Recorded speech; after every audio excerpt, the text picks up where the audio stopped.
അതിനു മുമ്പ് കോമണേഴ്സ് ഉണ്ടായിരുന്നോ എന്ന് ചോദിച്ചിട്ടുണ്ടെങ്കിൽ ശരിക്കും കോമണേഴ്സ് കോമണറല്ല. അനീഷിന് ജോലിയുണ്ട്, അതുകൊണ്ട് കോമണറല്ല. അനീഷിന് സാമ്പത്തികം ഉണ്ട്, അതുകൊണ്ട് കോമണറൊക്കെ. അഡ്വക്കേറ്റ് ആയിരുന്നു, ജോലി ഉണ്ടായിരുന്നു, സാമ്പത്തികം ഉണ്ടായിരുന്നു എന്ന് അനീഷ് ആരോ ഇതൊക്കെ പറയാൻ, അല്ലെങ്കിൽ ജഡ്ജ് ചെയ്യാൻ അനുമോള് ഒക്കെ വരുമെന്നൊക്കെ. ബിഗ് ബോസ് മലയാളം സീസൺ 8 ആദ്യത്തെ പ്രൊമോ അഗ്നിപരീക്ഷ ഇന്നലെ ലാലേട്ടൻ്റെ ജന്മദിനത്തിൽ തന്നെ എത്തിയിരിക്കുകയാണ് അല്ലേ. ഈ കോമണേഴ്സിനെ സെലക്ട് ചെയ്യാനുള്ള, കോമണേഴ്സിന് വേണ്ടിയുള്ള ഒരു പ്രൊമോ ആയിട്ടാണ് നമുക്കത് കാണുമ്പോൾ മനസ്സിലാവുന്നത്. കാരണം ലാലേട്ടൻ ഒരു സാധാരണക്കാരനായിട്ട് നിൽക്കുന്നു, അതിൻ്റെ പുറകിൽ സാധാരണക്കാരുടെ സംസാരം കേൾപ്പിക്കുന്നു. പിന്നെ അതിലൂടെ തന്നെ ലാലേട്ടൻ ആദ്യമായിട്ട് മഞ്ഞിൽ വിരിഞ്ഞ പൂക്കളിൽ വരുമ്പം ലാലേട്ടൻ ഒരു കോമണർ ആയിരുന്നു എന്നും പിന്നീട് ഫെയിമിലേക്ക് പോയ കാര്യങ്ങളൊക്കെ എക്സാമ്പിളായിട്ട് പറയുന്നു.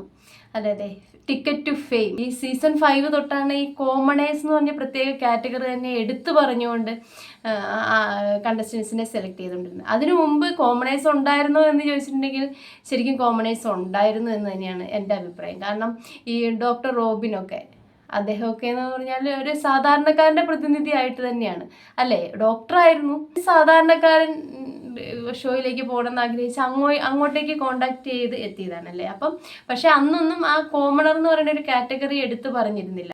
4 ശേഷം സീസൺ 5 മുതലാണ് കോമണേഴ്സ് എന്നുള്ള ഒരു ടാഗ് ലൈനിൽ തന്നെ കണ്ടസ്റ്റൻസിനെ ഉൾപ്പെടുത്തി തുടങ്ങിയത്. എന്തായാലും ഈ സീസണിൽ കോമണേഴ്സിന് ഈ കഴിഞ്ഞ 2 സീസണുകളിൽ, ഇപ്പം season 5 season 6 season 7 Airtel, myG അങ്ങനെയുള്ള കമ്പനികൾ അതിൽ മത്സരങ്ങൾ നടത്തി, അല്ലെങ്കിൽ അവരിലൂടെയാണ് കോമണേഴ്സിനെ സെലക്ട് ചെയ്തുകൊണ്ടിരുന്നത് അല്ലേ. പക്ഷെ ഇപ്രാവശ്യം മേക്കേഴ്സ് തന്നെ ഡയറക്റ്റായിട്ട് എനിക്ക് തോന്നുന്ന ഒരു ഷോയുടെ രൂപത്തിൽ ഒരു അഗ്നിപരീക്ഷ എന്ന് പറയുന്ന ഒരു ഷോ, അപ്പോൾ ആ ഷോയിൽ പങ്കെടുക്കാൻ താല്പര്യമുള്ളവർക്ക്, അല്ലെങ്കിൽ ബിഗ് ബോസിലേക്ക് എത്താൻ താല്പര്യമുള്ളവർക്കെല്ലാം ആ ഷോയിൽ പങ്കെടുത്ത് മികവ് തെളിയിച്ചിട്ട് അതിൽ നിന്നായിരിക്കാം അവർ കോമണേഴ്സിനെ സെലക്ട് ചെയ്യുന്നത്. ഈ പ്രൊമോയുടെ രീതിയൊക്കെ കണ്ടിട്ട് എനിക്ക് തോന്നുന്നത് ഈ പ്രാവശ്യം കൂടുതൽ കോമണേഴ്സ് ഉണ്ടാകും എന്നാണല്ലേ. കുറച്ച് കൂടുതൽ കോമണേഴ്സ് ഉണ്ടായിരുന്നെങ്കിൽ നന്നായിരുന്നു. ഞാനിങ്ങനെ അത് കണ്ടപ്പോൾ ഇങ്ങനെ ആലോചിച്ചു, ഈ സീസൺ കോമണേഴ്സ് സീസൺ എന്ന ടാഗ്ലൈനിലൂടെ വരുമോ? അങ്ങനെ വന്നായിരുന്നെങ്കിൽ കൊള്ളായിരുന്നു. വ്യത്യസ്തരായ കുറച്ച് പേര്, അതായത് നമുക്ക് വലിയ മുഖപരിചയമൊന്നും ഇല്ലാത്ത, സെലിബ്രിറ്റീസ് അല്ലാത്ത സാധാരണക്കാർ വന്നിട്ട് അവർ ഗെയിമിലൂടെ അല്ലെങ്കിൽ പെരുമാറ്റങ്ങളിലൂടെ ഒക്കെ ഒരുപാട് ഫാൻ ബേസ് ഉണ്ടാവുകയൊക്കെ ചെയ്ത് അവർ ഫെയിമിലേക്ക് പോകുന്നു. അങ്ങനെ ഒരു കൺസെപ്റ്റ് അല്ലേ. അവിടെ സെലിബ്രിറ്റിന്നോ സാധാരണക്കാരനോ ഒന്നും നമ്മൾ നോക്കാറില്ല. അവിടെ ഗെയിമിൽ അവരെങ്ങനെയാണോ നിൽക്കുന്നത്, അവിടെ എങ്ങനെയാണ് പെരുമാറുന്നത്, അല്ലെങ്കിൽ അവരുടെ ഗെയിമിൻ്റെ രീതി എങ്ങനെയാണ്, അതൊക്കെ നോക്കി പ്രേക്ഷകരുമായി കണക്ട് ചെയ്ത് കളിക്കുന്ന ആൾക്കാർക്കാണ് സപ്പോർട്ട് കിട്ടുന്നത്. അപ്പം സെലിബ്രിറ്റീസ് സാധാരണക്കാരൻ എന്നുള്ള വ്യത്യാസമൊന്നും ഷോയ്ക്കുള്ളിൽ പ്രേക്ഷകർ കാണാറില്ല. അതുകൊണ്ട് തന്നെ ഇപ്പൊ സാധാരണക്കാരുടെ ഇടയിൽ നിന്ന് കുറച്ച് കൂടുതൽ ആളുകളെ ഉൾപ്പെടുത്തിയാലും അവർ നന്നായിട്ട്, ഒരുപക്ഷെ ഈ സെലിബ്രിറ്റീസ് എന്നൊക്കെ എന്ന് പറഞ്ഞിട്ടുണ്ടെങ്കിൽ അധികം അങ്ങനെ ഗെയിമിനെ കുറിച്ച് വലിയ ധാരണയൊന്നും ഇല്ലാതെ ബിഗ് ബോസ് ആവശ്യപ്പെട്ട് റിക്വസ്റ്റ് ചെയ്ത് വലിയ പേയ്മെന്റ് ഒക്കെ കൊടുത്ത് കൊണ്ടുവരികയാണല്ലോ. അപ്പോൾ അവിടെ വന്നിട്ടാണ് പലരും ഗെയിം എന്താണെന്ന് ഗെയിം അറിയാതിരിക്കാം, ശ്രദ്ധിച്ചിട്ടുണ്ടാവാം എന്നല്ലാതെ അങ്ങനെ വലിയ ധാരണയൊന്നും ഇല്ലാതെ പലരും വന്ന് എന്തൊക്കെയോ കാണിക്കുന്നതൊക്കെ ആയിട്ടാണ് പലപ്പോഴും തോന്നിയിരിക്കുന്നത്. എല്ലാവരും അങ്ങനെയെന്നല്ല പറയുന്നത്. പക്ഷെ സാധാരണക്കാരെന്ന് പറയുമ്പം എങ്ങനെയാണ് ബിഗ് ബോസിൽ എത്തിപ്പെടുക അല്ലെന്നൊന്നും അറിയാതെ, അങ്ങോട്ട് എത്തിപ്പെടാൻ ഒരു ചാൻസ് ഇല്ലാതെ, അങ്ങോട്ടേക്ക് അല്ലേ അന്വേഷിച്ച് പോയി എങ്ങനെ എത്തിപ്പെടും, ആരെ കാണണം എന്നൊക്കെ അറിയാതിരിക്കുന്ന ഒരുപാട് പേരുണ്ടാവും. അതായത് ഈ ഷോയെ ഇഷ്ടപ്പെടുന്നവർ, ഈ ഷോയിൽ പങ്കെടുക്കണം എന്ന് ആഗ്രഹിക്കുന്നവർ, ഒരുപാട് നല്ല കഴിവുള്ളവർ, അങ്ങനെയുള്ള ഒരുപാട് പേരുണ്ടാവും. അവർക്കെല്ലാവർക്കും ഒരു നല്ല അവസരമായിട്ടാണ് അത് ഞാൻ പറഞ്ഞ പോലെ സീസൺ ഓഫ് കോമണേഴ്സ് ആയില്ലെങ്കിലും കുറച്ച് കൂടുതൽ കോമണേഴ്സ് ഈ സീസണിൽ ഉണ്ടാവാൻ സാധ്യതയുണ്ട്. കോമണേഴ്സിന്റെ കാര്യം പറഞ്ഞിട്ടുള്ള പ്രൊമോ കാണുമ്പോൾ തന്നെ നമ്മുടെ അനീഷിനെയാണ് ഓർമ്മ വരുന്നത്. അതായത് കഴിഞ്ഞ സീസണിൽ കോമണറായിട്ട് അനീഷ് മാത്രമേ ഉണ്ടായിരുന്നുള്ളൂ. അനീഷിനെയാണ് കോമണർ എന്നുള്ള ടാഗിൽ മേക്കേഴ്സ് നമ്മളെ പരിചയപ്പെടുത്തുക അനീഷിനെയാണ്. അനീഷ് കോമണർ തന്നെയായിരുന്നു. അനീഷ് കോമണറല്ല, അനീഷിന് ജോലിയുണ്ട് അതുകൊണ്ട് കോമണറല്ല, അനീഷിന് സാമ്പത്തികം ഉണ്ട് അതുകൊണ്ട് കോമണറല്ല, അങ്ങനെയൊക്കെ പറഞ്ഞ് ഒരുപാട് പേര് വാദിക്കുന്നൊക്കെ കണ്ടു. പക്ഷെ അതൊന്നുമല്ല, ജോലിയോ സാമ്പത്തികമോ അല്ലെങ്കിൽ മറ്റു കാര്യങ്ങളോ ഒന്നുമല്ല കോമണർ കോമൺ മാൻ എന്നുള്ള ഇതിൽ കൂടുതൽ പേര് കണ്ടാൽ തിരിച്ചറിയാത്ത അല്ലെങ്കിൽ കൂടുതൽ പേരിലേക്ക് അറിയാം സെലിബ്രിറ്റീസ് അല്ലാത്ത. ഇപ്പോൾ ഒരു ജോലി ഉണ്ടെന്ന് വിചാരിച്ചാൽ അയാൾ സെലിബ്രിറ്റി ആവില്ലല്ലോ. ഒരു നല്ല സാമ്പത്തികമുള്ള വ്യക്തിയാണെന്ന് വിചാരിച്ചിട്ട് അയാൾ സെലിബ്രിറ്റി ആവണം. അങ്ങനെ ഒരു സെലിബ്രിറ്റി അല്ലാത്ത ഏതൊരു വ്യക്തിയും കോമൺ മാൻ തന്നെ. അവിടെ ഇപ്പം സാമ്പത്തികമുള്ളവൻ സാമ്പത്തികം ഇല്ലാത്തവൻ അങ്ങനെയുള്ള വ്യത്യാസങ്ങളൊന്നും ഉണ്ടെന്ന് ഞാൻ വിശ്വസിക്കുന്നു. അത് തന്നെ ഇപ്പം ലാലേട്ടൻ പറഞ്ഞ പോലെ ലാലേട്ടൻ മഞ്ഞൾ വിരിഞ്ഞ പൂക്കളി വരുമ്പം ഒരു സാധാരണക്കാരനാണെന്ന് പറയുമ്പോൾ അതിൻ്റെ അർത്ഥം ലാലേട്ടന് സാമ്പത്തികം ഉണ്ടായിരുന്നു, എല്ലാ കാര്യവും ഉണ്ടായിരുന്നു, അതുകൊണ്ട് പുള്ളിക്കാരൻ സെലിബ്രിറ്റി ആവണതില്ലല്ലോ. ഇപ്പം നമ്മുടെ മമ്മൂക്കയുടെ കാര്യം ആലോചിച്ചാൽ മമ്മൂക്ക അഡ്വക്കേറ്റ് ആയിരുന്നു, ജോലി ഉണ്ടായിരുന്നു, സാമ്പത്തികം ഉണ്ടായിരുന്നു എന്ന് വിചാരിച്ച് മമ്മൂക്ക സിനിമയിൽ എത്തിക്കഴിഞ്ഞതിന് ശേഷമാണല്ലോ സെലിബ്രിറ്റി അല്ലെങ്കിൽ ഫെയിം അങ്ങനെയുള്ള കാര്യങ്ങളിലേക്കൊക്കെ എത്തുന്നത്. അതിനു മുമ്പ് പുള്ളിയെ സെലിബ്രിറ്റി ആയിട്ടല്ലല്ലോ ആളുകൾ കണ്ടിരുന്നത്. അപ്പം ഞാൻ മനസ്സിലാക്കുന്നതെന്ന് പറഞ്ഞാൽ കോമണർ എന്ന് പറഞ്ഞിട്ടുണ്ടെങ്കിൽ ജോലിയുണ്ട്, പൈസയുണ്ട്, അങ്ങനെയൊന്നും നോക്കിയിട്ടല്ല. സെലിബ്രിറ്റീസ് എന്ന് പറയുന്ന രീതിയിൽ മറ്റുള്ളവരെ അറിയപ്പെടുന്ന അല്ലെങ്കിൽ സോഷ്യൽ മീഡിയയിൽ പരിചയമില്ലാത്ത സാധാരണ ആളുകളെല്ലാം, അതവർ ഏത് ജോലി ആയിക്കോട്ടെ, ചെയ്യുന്ന ജോലി ഇല്ലാത്തവരായി എന്ത് വേണമെങ്കിലും ആയിക്കോട്ടെ, അവരെല്ലാം കോമൺ മാൻ, നമ്മളൊക്കെ കോമൺ പീപ്പിൾസ് തന്നെയാണ് അല്ലേ.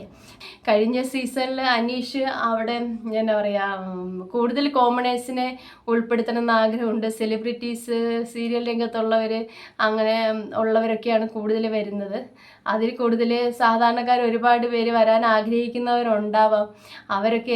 അവർക്കൊക്കെ ഇങ്ങോട്ടേക്ക് വരാൻ കൂടുതൽ കോമണേഴ്സിനെ ഉൾപ്പെടുത്തണം എന്നുള്ള ഒരു കാര്യം അനീഷ് അവിടെ പറഞ്ഞിട്ടുണ്ടായിരുന്നു. അത് സാബുമോൻ വന്ന ആ ടൈമിലാണ് പറഞ്ഞത്. അപ്പം സാബുമോനോട് ഒരു അതിനെക്കുറിച്ച് എന്താണ് അഭിപ്രായം ചോദിച്ചപ്പം അഭിപ്രായമാണ് ചോദിച്ചത്. പക്ഷെ സാബുമാൻ ആ ക്വസ്റ്റ്യൻ അവോയ്ഡ് ചെയ്ത് പിന്നെ അത് വേറൊരു രീതിയിലേക്ക് തിരിച്ചു വിട്ട് എല്ലാവരും കൂടെ അനീഷിനെ കോമണർ കാർഡ് എടുക്കുന്നു അത് ഇതെന്നൊക്കെ പറഞ്ഞുകൊണ്ട് അകത്ത് എല്ലാവരും കൂടെ ആക്രമിച്ചു.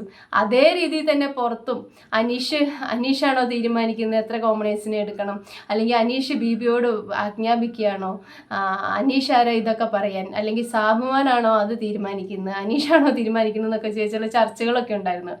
ശരിക്കും പറഞ്ഞാൽ അന്നും ആ ഒരു സമയത്ത് ഞാൻ സംസാരിച്ചിട്ടുണ്ടായിരുന്നു. അതായത് അനീഷിൻ്റെ ഒരു അഭിപ്രായം ആഗ്രഹമാണ്. അനീഷ് ഒരു കോമണറാണ്. കോമണറായിട്ടുള്ള അനീഷ് അല്ലാതെ പിന്നെ വേറെ ആരാണ് സാധാരണക്കാർക്ക് വേണ്ടി അവിടെ സംസാരിക്കേണ്ടത്? അതാണ് അനീഷ് അവിടെ ചെയ്തത്. പക്ഷെ അന്ന് എല്ലാവരും അങ്ങനെയൊക്കെ പറയുന്നുണ്ടെങ്കിലും അത് കഴിഞ്ഞ് പിന്നീട് പറയാൻ കിട്ടിയ ഒരു അവസരത്തിൽ അനീഷ് പറയുന്നുണ്ട്, എൻ്റെ ആഗ്രഹമാണ് ഞാൻ പ്രകടിപ്പിച്ചത്, അല്ലെങ്കിൽ എനിക്ക് ആഗ്രഹമുണ്ട് കൂടുതൽ കോമണേഴ്സ് വരുന്നത്. പക്ഷെ അന്നെല്ലാവരും അതിനെ വിമർശിക്കുകയും കുറ്റപ്പെടുത്തുകയും ഒക്കെ ചെയ്തെങ്കിലും ബീബി അതൊരു ന്യായമായ കാര്യമായിട്ട് ബീബിക്ക് തോന്നിയിട്ടുണ്ടാവും എന്നാണ് ഈ പ്രൊമോ കാണുമ്പോൾ മനസ്സിലാവുന്നത്. അപ്പം അനീഷ് പറഞ്ഞ പോലെ കുറച്ച് കൂടുതൽ കോമണേഴ്സ് ഈ സീസണിൽ വരട്ടെ. അഗ്നിപരീക്ഷ എന്ന് പറയുന്ന ഷോ ജഡ്ജ് ചെയ്യാൻ അനുമോള് ഒക്കെ വരുമെന്നൊക്കെ ആരോ പറയണ കേട്ട്. കൺഫേം അല്ല കേട്ടോ, എനിക്ക് അതിൻ്റെ സത്യാവസ്ഥ അറിയത്തില്ല. അതൊക്കെ ആ ഷോ വരുമ്പോൾ ഓരോ ദിവസങ്ങളിൽ അപ്ഡേറ്റ് വരുമ്പോൾ നമുക്ക് അറിയാൻ പറ്റുമായിരിക്കും. അനുമോള് ജഡ്ജ് എന്നൊക്കെ പറഞ്ഞ് ഏതോ ഒരു വീഡിയോ അങ്ങനെയൊക്കെ പറയുന്നത് കേട്ടു. അങ്ങനെയൊക്കെ ആണോ അതിൻ്റെ സത്യാവസ്ഥ എനിക്ക് അറിയത്തില്ല. പക്ഷെ എന്തായാലും ഈ അഗ്നിപരീക്ഷയിൽ ഒരുപാട് പേർക്ക് പങ്കെടുക്കാൻ സാധിക്കട്ടെ. ആരൊക്കെയാണ്, ഏതൊക്കെ മിടുക്കന്മാരും മിടുക്കികളാണ് സീസൺ 8ലേക്ക് വരുന്നതെന്നും ആരൊക്കെയാണ് സീസൺ 8 എങ്ങനെയാണ് പോകുന്നത്, സീസൺ 8ൻ്റെ ടാഗ് ലൈൻ എന്താണ്, അല്ലെങ്കിൽ അതൊക്കെ അറിയാൻ ഒരുപാട് ആഗ്രഹമുണ്ട്. ഇനി വരും ദിവസങ്ങളിൽ ഓരോരോ അപ്ഡേറ്റ് ആയിട്ട് വരുമായിരിക്കും. പിന്നെ സീസൺ ഓഫ് കോമണേഴ്സ് എന്ന് ഞാൻ എൻ്റെ ഒരു ആഗ്രഹം പറഞ്ഞാണ് കേട്ടോ. അങ്ങനെയൊന്നും എവിടെയും പറഞ്ഞിട്ടില്ല. കാരണം കോമണറെ തിരഞ്ഞെടുക്കുന്ന ഇപ്രാവശ്യം വ്യത്യസ്തമായ ഒരു രീതിയിൽ ആണെന്ന് മാത്രമേ പറഞ്ഞിട്ടുള്ളൂ. അപ്പം അത് നമുക്ക് വെയിറ്റ് ചെയ്യാം. സീസൺ 7ൻ്റെ ആദ്യത്തെ പ്രൊമോ വന്നത് ലാലേട്ടൻ്റെ ജന്മദിനത്തിൻ്റെ ആ ടൈമിൽ തന്നെയായിരുന്നു. അതുപോലെ തന്നെയാണ് ഈ സീസൺ 8 ഇപ്പം ഇന്നലെ പ്രൊമോ വന്നത്. അപ്പം സീസൺ 7 തുടങ്ങിയ പോലെ തന്നെ ഓഗസ്റ്റ് സെപ്റ്റംബർ മാസങ്ങളിലായിരിക്കാം സീസൺ 8 തുടങ്ങുന്നതെന്ന് വിചാരിക്കുന്നു. ഇനി ഓരോ ദിവസങ്ങളിലായിട്ട് ബിഗ് ബോസിൻ്റെ അപ്ഡേറ്റുകൾ വരുമെന്ന് വിചാരിക്കാം. അതിനനുസരിച്ച് നമുക്ക് ഓരോ കാര്യങ്ങൾ സംസാരിക്കാം കേട്ടോ. ഇപ്പം നമ്മുടെ എന്താ പറയുക കോമണേഴ്സ് ആ കാറ്റഗറിയിലേക്ക് മത്സരിക്കാൻ നിങ്ങൾക്കൊക്കെ ആഗ്രഹമുണ്ടോ? നിങ്ങൾക്ക് ആർക്കെങ്കിലുമൊക്കെ ആഗ്രഹം ഉണ്ടെങ്കിൽ അതിന് അപ്ലൈ ചെയ്യുക കേട്ടോ. നമുക്ക് ഒരു ചാൻസ് അല്ലേ, സത്യം പറഞ്ഞാൽ കഴിവുള്ളവർക്ക് അതിലേക്ക് കയറാനുള്ളൊരു ചാൻസാണ്. അത് ആഗ്രഹമുള്ളവർ മിസ്സാക്കാതിരിക്കുക. കാര്യത്തിലൊക്കെ നിങ്ങളുടെ അഭിപ്രായം കമൻറ്റ് ചെയ്യണേ. നിങ്ങൾക്ക് എൻ്റെ ചാനൽ ഇഷ്ടപ്പെടുകയാണെങ്കിൽ ഒന്ന് സബ്സ്ക്രൈബ് ചെയ്യണം, ലൈക്ക് ഷെയറും ചെയ്യണം കേട്ടോ. Thank you.